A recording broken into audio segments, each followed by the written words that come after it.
David Johnson had dreamed of this moment for 3 years. Standing in front of his new house on Maple Street, he couldn't help but smile. The white picket fence, the perfectly manicured lawn, and the quiet neighborhood felt like everything he had worked so hard for during his time in the military, and now as a software engineer. He had spent months looking at houses in different neighborhoods. Some were too expensive, others too far from his job, and many just didn't feel right. But when he first saw this house in Willowbrook, something clicked. The tree-lined street reminded him of the neighborhood where he grew up, and he could already picture his future family playing in the front yard. The moving truck had left just an hour ago, and David was finally alone with his thoughts. His wife Lisa would be flying in from her mother's house tomorrow, and they could start their new life together. He had surprised her with this purchase after getting a promotion at the tech company where he worked. The extra money meant they could finally afford the kind of home they had always talked about. David walked through the empty rooms, his footsteps echoing off the hardwood floors. The kitchen had granite countertops and stainless steel appliances. The living room had a fireplace that would be perfect for winter evenings. Upstairs, the master bedroom had a walk-in closet that Lisa would love. Everything was exactly what they had put on their wish list 2 years ago. As he unpacked boxes in the garage, David noticed his neighbor across the street watching him through her window. When he waved, she quickly stepped back and closed the curtains. He shrugged it off, thinking she was probably just curious about the new resident. Moving to a new neighborhood always took time for people to warm up to each other. The next morning, David decided to introduce himself to his neighbors. He had always believed in being friendly and building good relationships with the people around him. His military training had taught him the importance of teamwork and community, values he carried into civilian life. He walked up to the house next door and knocked. A middle-aged woman answered, looking surprised to see him. "Hi, I'm David Johnson. I just moved in next door," he said with a friendly smile. The woman, who introduced herself as Patricia Wells, seemed polite but distant. She mentioned she was the secretary of the local homeowners association and that he would be receiving information about the neighborhood rules soon. "Rules?" David asked, curious about what that meant. "Oh yes," Patricia said, her tone becoming more serious. "Willowbrook has very strict standards. We work hard to maintain property values and keep the neighborhood looking perfect. There are guidelines about lawn care, trash placement, holiday decorations, and many other things. I'm sure you'll receive the full packet in a few days." David thanked her and continued his walk around the block. He met a few other neighbors, and most seemed friendly enough, though he noticed some seemed surprised when they first saw him. He attributed this to being new in the area and didn't think much of it. That afternoon, Lisa arrived with 2 suitcases and a big smile. She fell in love with the house immediately, spending an hour exploring every room and talking about how they would decorate each space. They ordered pizza and ate dinner sitting on the living room floor, making plans for their future in Willowbrook. "I already met some of the neighbors," David told her. "They seem nice, though there's apparently a homeowners association with lots of rules." Lisa laughed. "Rules about what? How green our grass can be?" "Something like that," David said. "I guess we'll find out soon enough."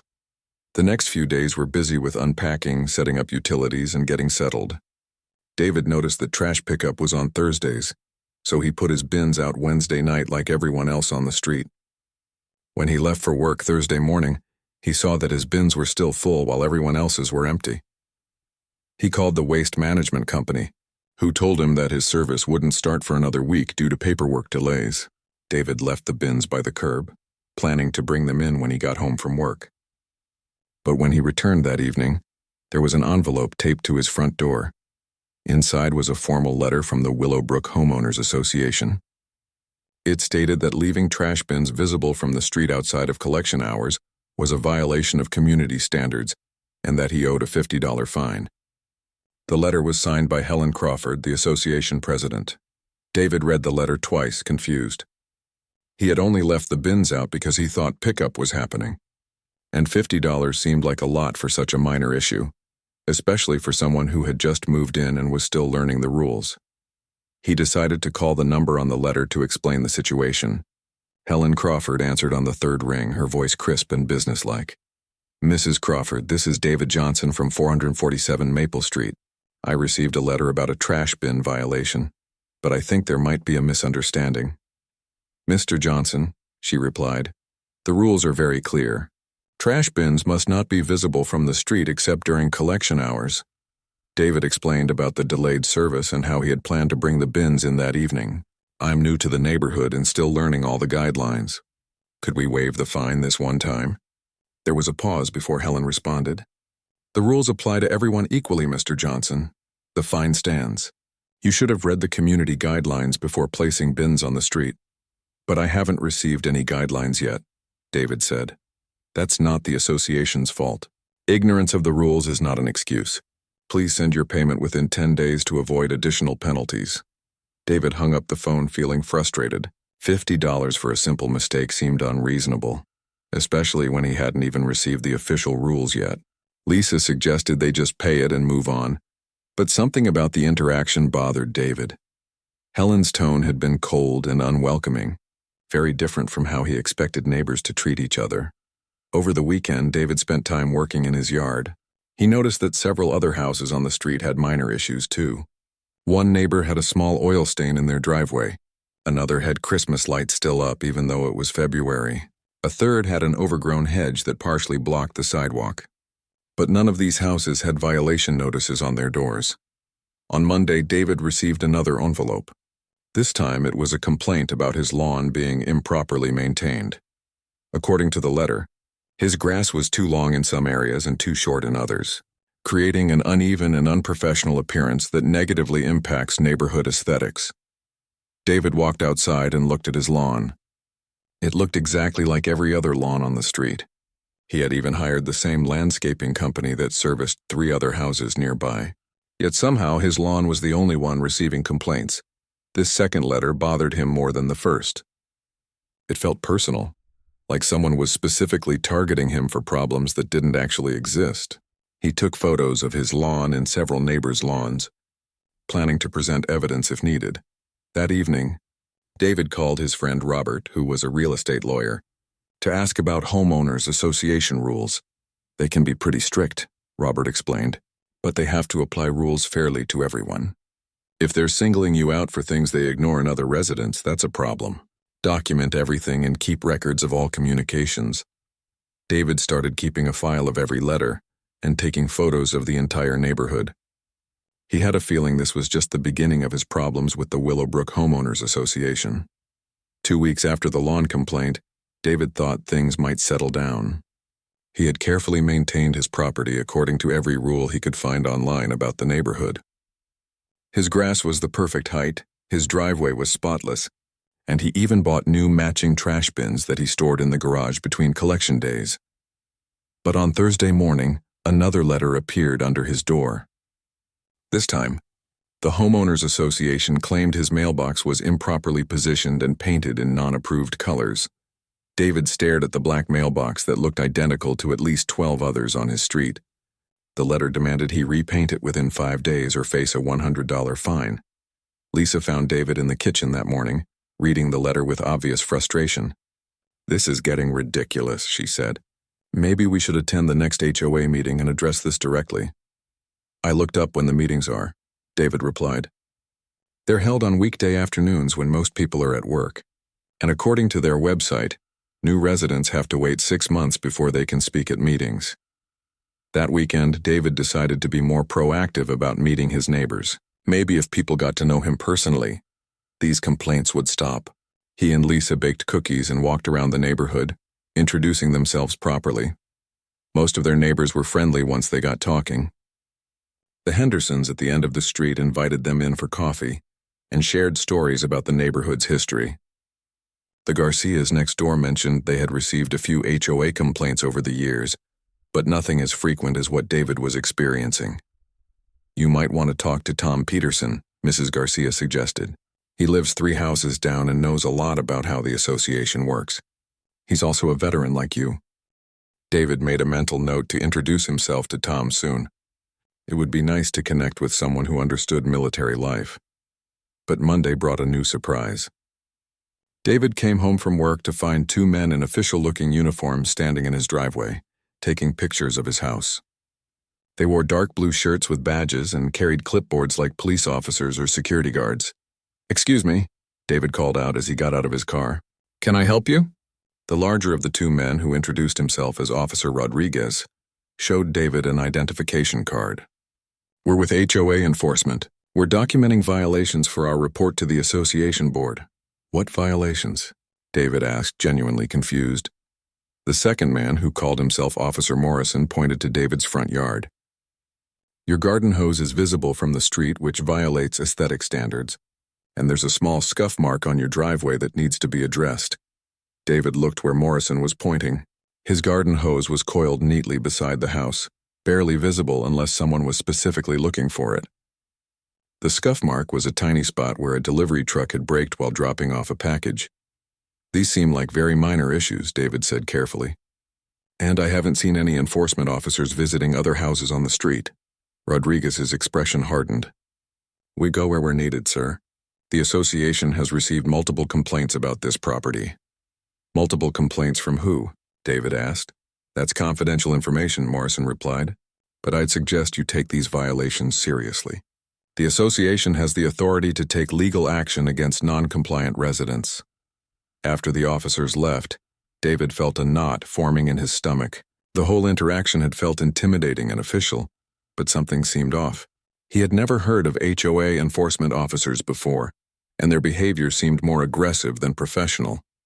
That evening, David called Robert again. His lawyer friend listened carefully to the description of the officers and their behavior.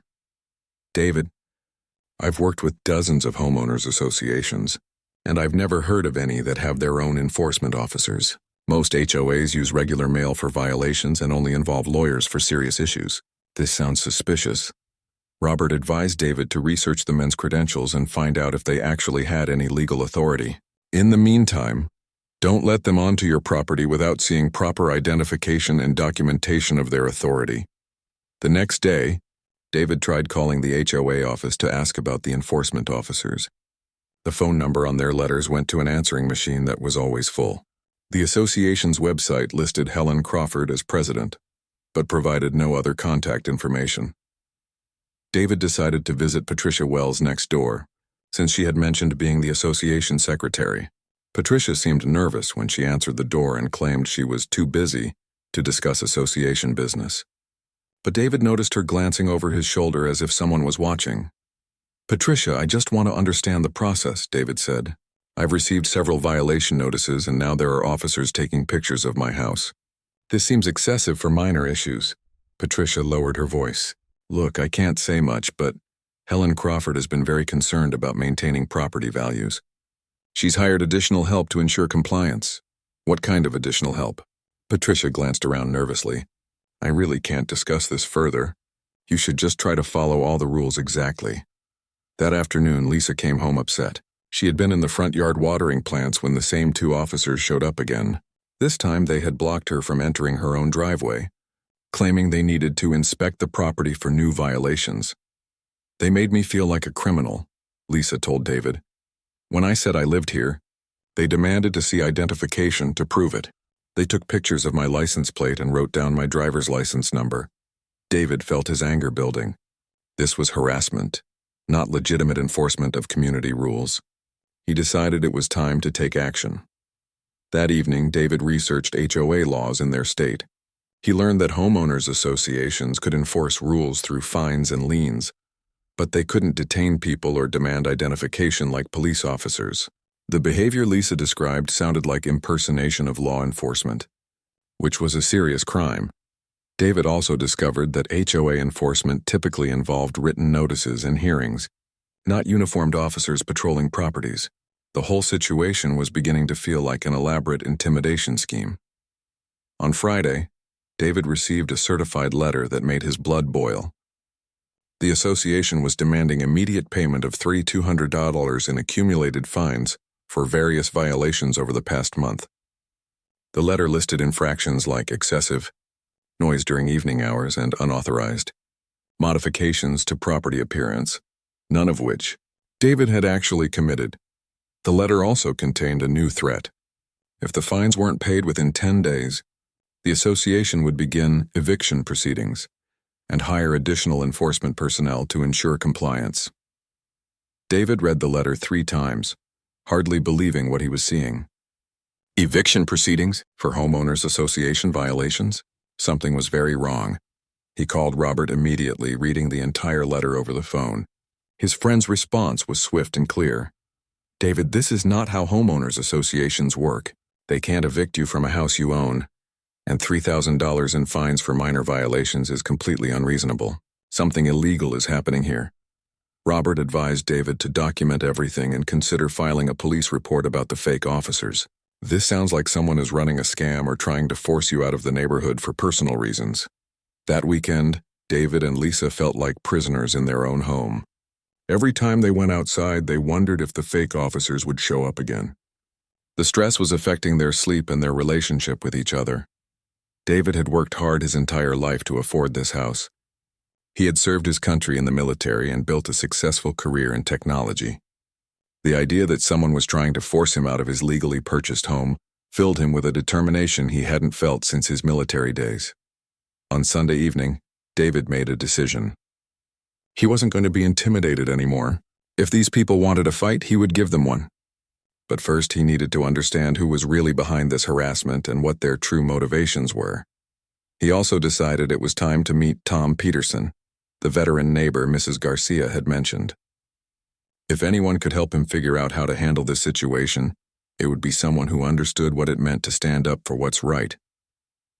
David woke up Monday morning with a plan.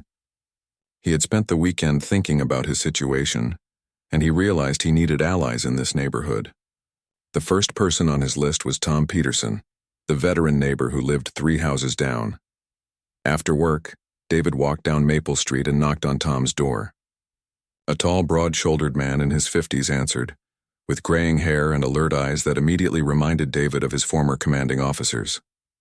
"You must be David," Tom said with a firm handshake. "I've been meaning to introduce myself. I'm Tom Peterson. I heard through the neighborhood grapevine that you serve too." "Army medic, 2 tours in Iraq," David replied. "Mrs. Garcia mentioned you might have some insights about the HOA situation around here." Tom's expression grew serious. "Come in. We need to talk." Tom's living room was neat and organized, with military memorabilia displayed respectfully on the walls. Over coffee, David explained everything that had happened since he moved in. Tom listened without interrupting, occasionally asking clarifying questions that showed he was taking the situation very seriously. "David, I've lived here for 8 years, Tom said when David finished his story. "I've never seen HOA enforcement officers before. Helen Crawford has always been strict about rules, but this sounds like something completely different." Tom explained that he had served as a Navy SEAL for 20 years before retiring to work in private security consulting. His experience had taught him to recognize when situations were escalating beyond normal boundaries. "The men you described don't sound like legitimate enforcement officers. Real security professionals don't behave that way, especially not for homeowners association violations." David felt relieved to finally talk to someone who understood his concerns. "What would you do in my situation? First, we need to verify whether these officers have any legal authority. Second, we need to document their activities. And third," Tom paused, "you might want to consider that this isn't really about HOA violations at all." That evening, David received another certified letter. This time, it wasn't from the HOA. It was an eviction notice claiming he had 48 hours to vacate the property or face arrest for trespassing. David stared at the document in disbelief. The letterhead looked official, with an embossed seal and legal-sounding language, but the content was impossible. You couldn't evict someone from a house they owned, especially not for HOA violations. Lisa read the letter over his shoulder, her hands shaking. "David, this feels dangerous. Maybe we should just sell the house and move somewhere else." "No," David said firmly. "We're not running away from our own home. This is clearly illegal, and I'm not going to let them win."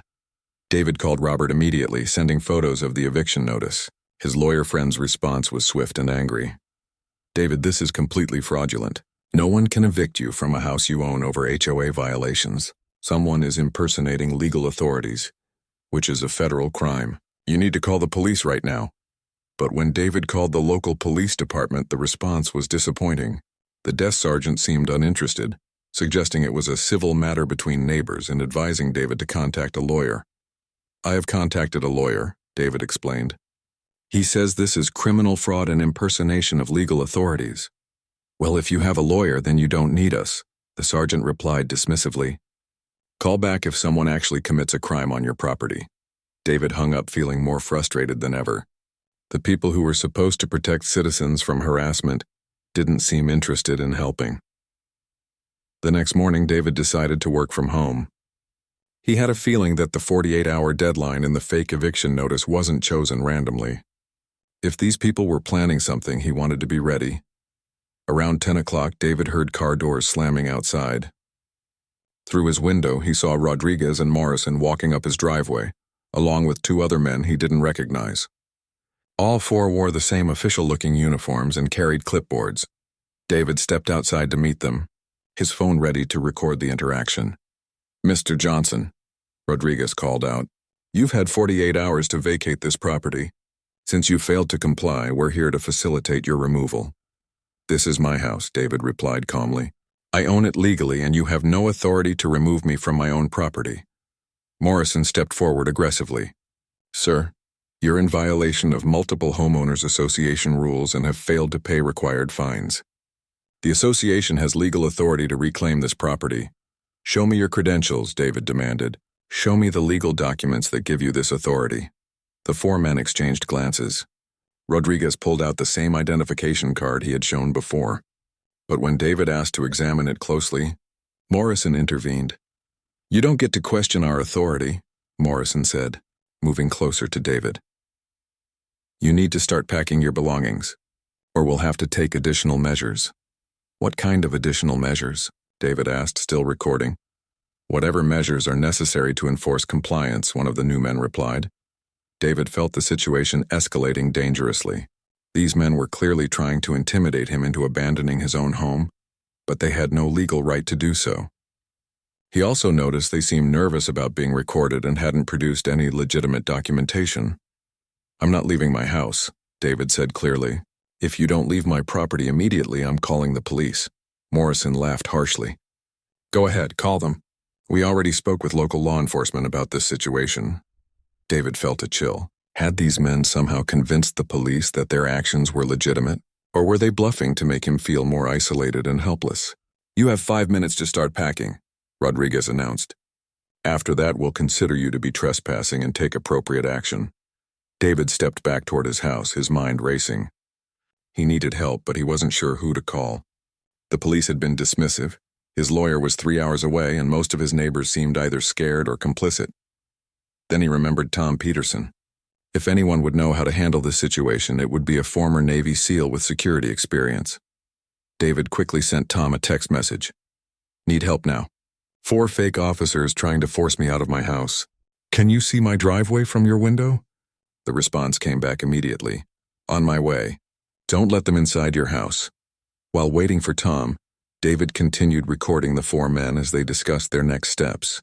He heard them mention making this difficult for him and showing him what happens to people who don't cooperate. Within minutes, David saw Tom walking up the street.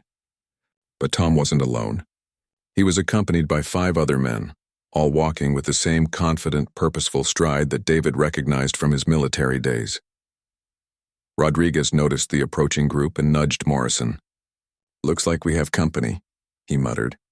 As Tom and his companions reached David's driveway, the atmosphere immediately changed. The 4 fake officers suddenly seemed less confident and more nervous. Tom stepped forward, his presence commanding immediate attention. Gentlemen, I'm Tom Peterson.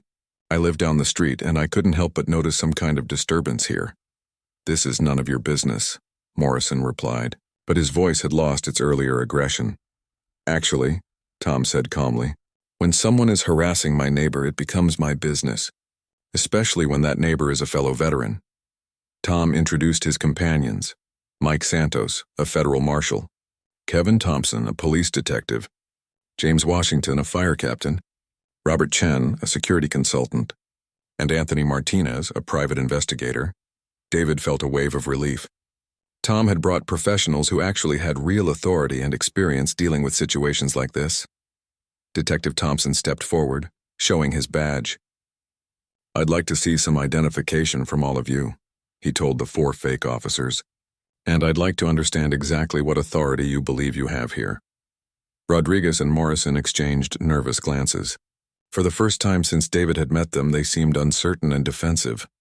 "We're HOA enforcement officers," Rodriguez stammered. "We're here on official association business." "Really?" Martinez, the private investigator, spoke up. "Because I've never heard of any homeowners association in this state that employs enforcement officers. Mind if I see your credentials?" The situation had completely reversed. Instead of 4 intimidating men threatening one isolated homeowner, David now had 6 trained professionals questioning the fake officer's authority and motives. Morrison took a step back. "We don't have to answer to you people. Actually," Federal Marshal Santos said quietly, "if you're impersonating law enforcement officers, you do have to answer to me. That's a federal crime." David watched as the 4 men who had been terrorizing him for weeks suddenly found themselves facing real consequences for their actions. The fake authority they had been wielding meant nothing when confronted by people with actual training and legitimate power. For the first time since moving to Maple Street, David felt like he wasn't fighting this battle alone. The tension in David's driveway was thick as the 6 trained professionals faced off against the 4 fake officers. Detective Thompson took charge of the situation, his badge clearly visible as he approached Rodriguez and Morrison. "Let me be very clear about what's happening here," Thompson said in a calm but authoritative voice. "Impersonating law enforcement is a serious crime. Attempting to illegally evict someone from their own property is another serious crime, and harassment and intimidation can result in federal charges." Rodriguez tried to maintain his earlier confidence. "We're not impersonating anyone. We work for the Homeowners Association." Private investigator Martinez pulled out his phone and showed Rodriguez a screen. "Funny thing about that. I spent my morning making some calls. The Willowbrook Homeowners Association is registered with the state, but according to their official filings, they employ exactly 0 enforcement officers." Fire Captain Washington stepped forward, his imposing frame making Morrison take another step backward. "I've been a first responder in this county for 15 years. I know every security company, every law enforcement agency, and every legitimate authority figure. You gentlemen aren't on any of those lists." Tom Peterson had been quietly observing the interaction, and David noticed he was taking notes on everything the fake officers said and did. As a former SEAL, Tom understood the importance of gathering intelligence before taking action. "Here's what I find interesting," Tom said, addressing the group. "In my 8 years living on this street, the HOA has handled violations through letters and fines. Never enforcement officers, never eviction threats, so either the association completely changed their operating procedures in the last month, or something else is going on here." Federal Marshal Santos approached Rodriguez directly. "Sir, I'm going to need to see some identification." "Real identification, not the card you showed Mr. Johnson earlier." Rodriguez hesitated, looking to Morrison for guidance. Morrison was sweating despite the cool morning air. "We don't have to show you anything," Morrison said. "This is private property business." "Actually," Detective Thompson replied, "threatening to illegally evict someone from their home stops being private business and becomes a criminal matter. And since you're claiming to have authority you don't possess, it becomes my business." Security consultant Chen had been carefully examining the 4 men's uniforms and equipment. "These badges are toys," he announced. "You can buy them online for $15. The uniforms are generic security guard outfits with no official markings or license numbers." David felt vindicated hearing professionals confirm what he had suspected all along. These men had no real authority and were essentially running an elaborate scam or intimidation scheme. Martinez held up his phone again. "I also contacted the company that provides actual security services for several HOAs in this area. They've never heard of Rodriguez or Morrison, and they don't do residential evictions because that's not how homeowners associations work." The 4 fake officers were now clearly panicking. They had expected to intimidate one isolated homeowner, not face questioning from trained law enforcement and security professionals who knew exactly what questions to ask.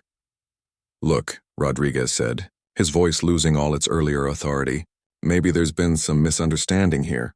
"Oh, there's definitely been a misunderstanding," Tom replied.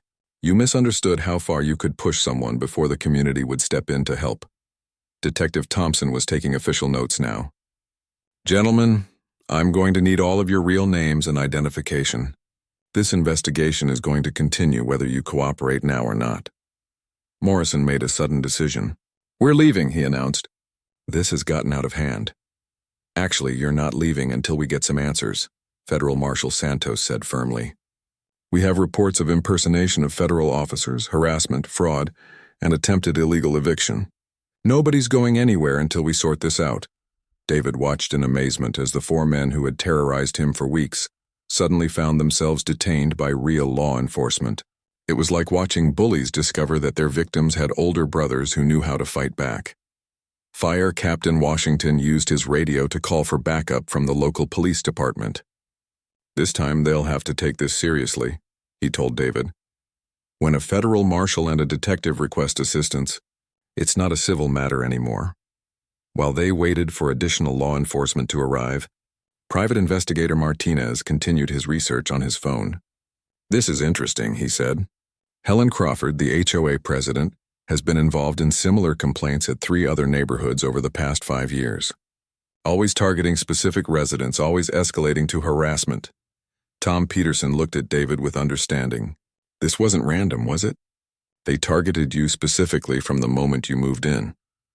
David thought back to his first interactions with neighbors and the immediate complaints about trivial violations. "You're right. The first violation notice came 3 days after I moved in, before I had even received the official HOA rules." Detective Thompson was documenting everything as he questioned the fake officers. Under pressure from real law enforcement, Rodriguez finally admitted that they had been hired by Helen Crawford to put pressure on problem residents. "Problem residents?" Thompson asked. "What makes someone a problem resident?" Rodriguez glanced nervously at Morrison before answering. "She said some people don't fit the neighborhood character and needed to be encouraged to move elsewhere."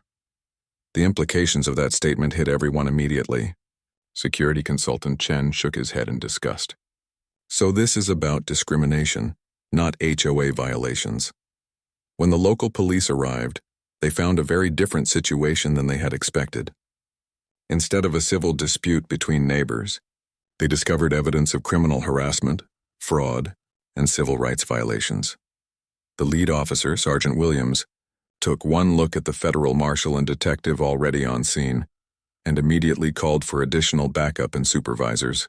This was clearly beyond a simple neighborhood dispute. Private Investigator Martinez had been busy during the wait. "I found the smoking gun," he announced, showing his phone to Detective Thompson. Helen Crawford posted on a private social media group about maintaining neighborhood demographics and dealing with undesirable residents. The posts include photos of David's house and discussions about making life difficult for new residents who don't fit their preferred profile. David felt sick hearing this confirmation of what he had suspected but hoped wasn't true. The harassment had nothing to do with HOA rules and everything to do with prejudice and discrimination. Federal Marshal Santos addressed the fake officers one final time. "Gentlemen, you're going to be charged with multiple crimes: impersonating law enforcement officers, harassment, conspiracy to commit fraud, and civil rights violations. This is federal territory now." As the fake officers were placed in police cars, David finally felt like justice was beginning to prevail, but Tom Peterson reminded him that this was just the beginning. "David, taking down these 4 guys is important, but Helen Crawford and whoever else is behind this scheme are still out there. We need to make sure this doesn't happen to anyone else," Detective Thompson agreed. "We'll need your full cooperation for the investigation. Everything you've documented, all the letters and violations notices, any recordings you made. This case is going to expose the whole operation." David looked around at the 6 men who had come to his aid. "I can't thank you enough for this. I was starting to think I was going crazy or that maybe I was overreacting." "Never doubt your instincts," Tom replied. "When something feels wrong, it usually is wrong. And when good people stand together, bullies and criminals can't win." Fire Captain Washington added, "This is what community is supposed to look like. People watching out for each other and standing up to injustice." As the police cars drove away with the fake officers, David felt a weight lifting from his shoulders. For the first time since moving to Maple Street, he felt like he truly belonged in the neighborhood, but he also knew the fight wasn't over. Helen Crawford and the corrupt HOA leadership were still in power, and there might be other residents who had been targeted for similar harassment. The real work of cleaning up the neighborhood was just beginning. The arrest of the fake officers was just the beginning of a much larger investigation. Within hours of the incident in David's driveway, Detective Thompson had obtained search warrants for Helen Crawford's home and the HOA office.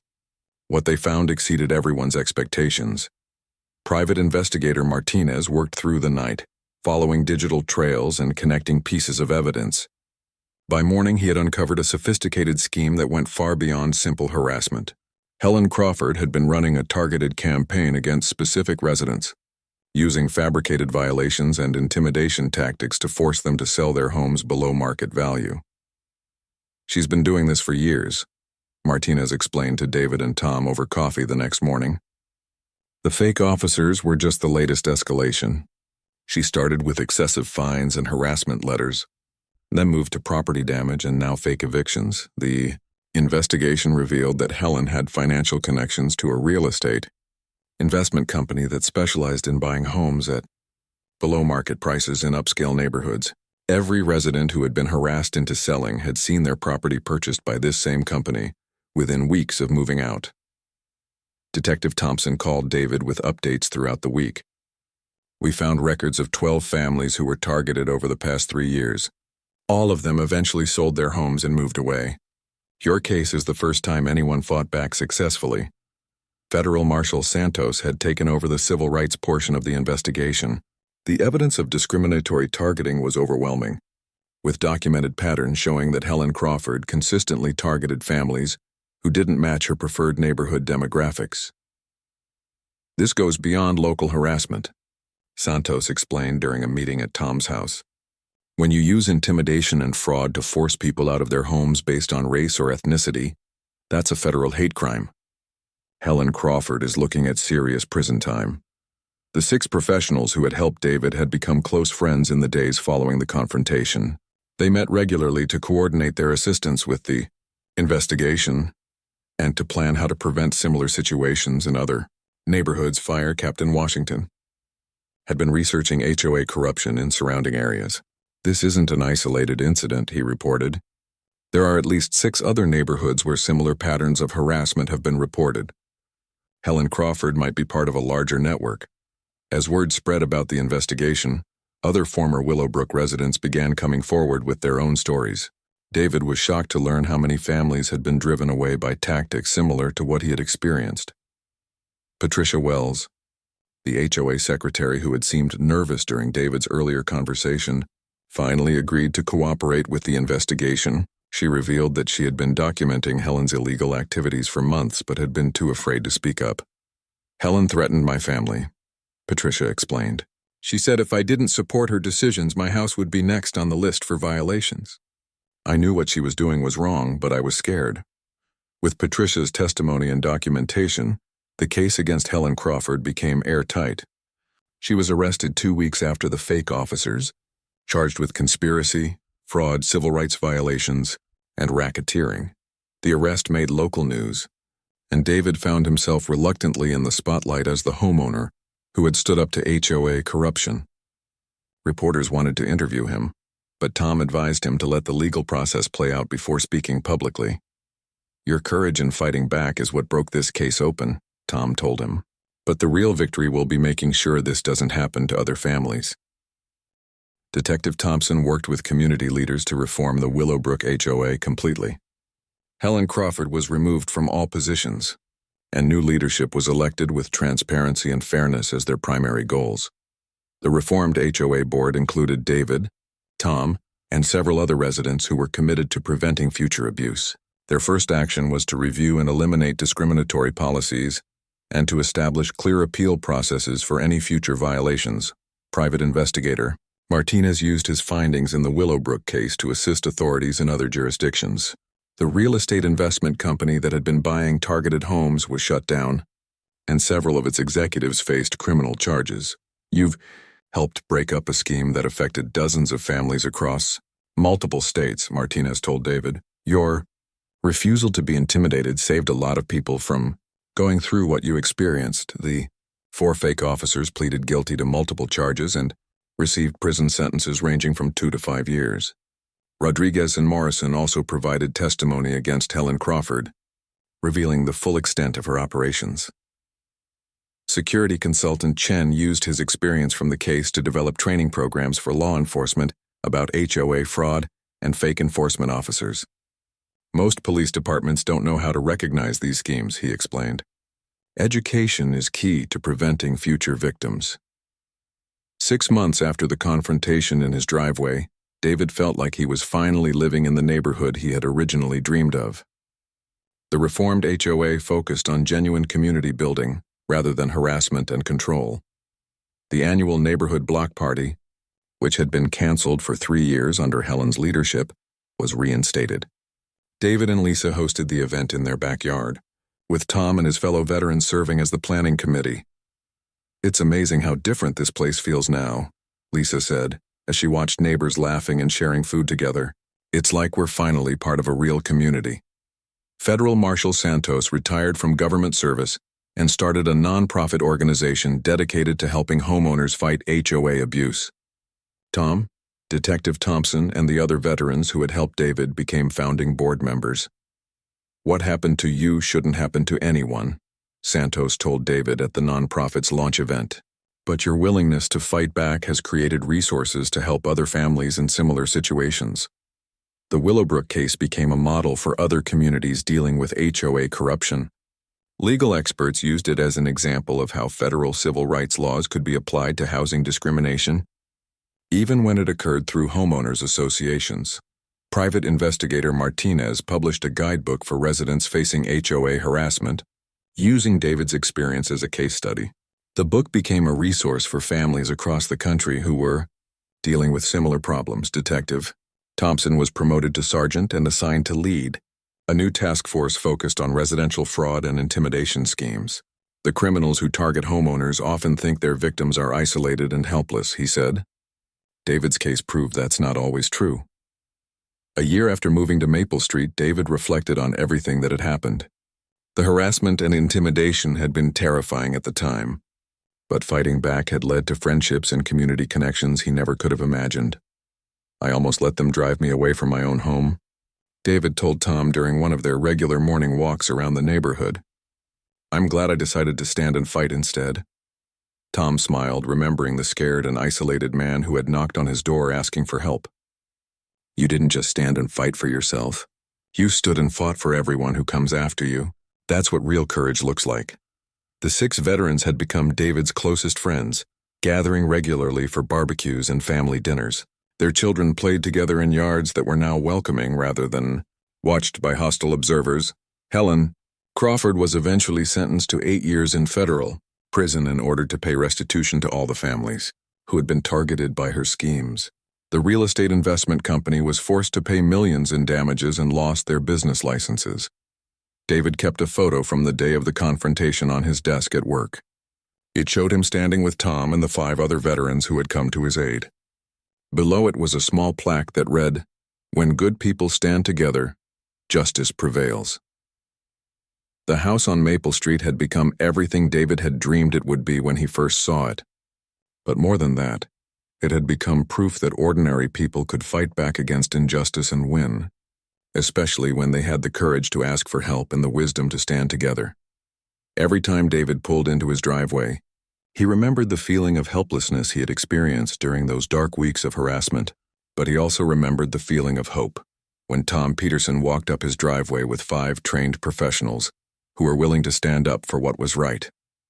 The neighborhood was quiet now, in the way that peaceful communities should be quiet, rather than the oppressive silence of fear and intimidation. Children played on sidewalks, neighbors chatted over fences, and homeowners took pride in their properties without fear of arbitrary harassment. David Johnson had found his home at last, and in the process he had helped create a community worth living in for everyone.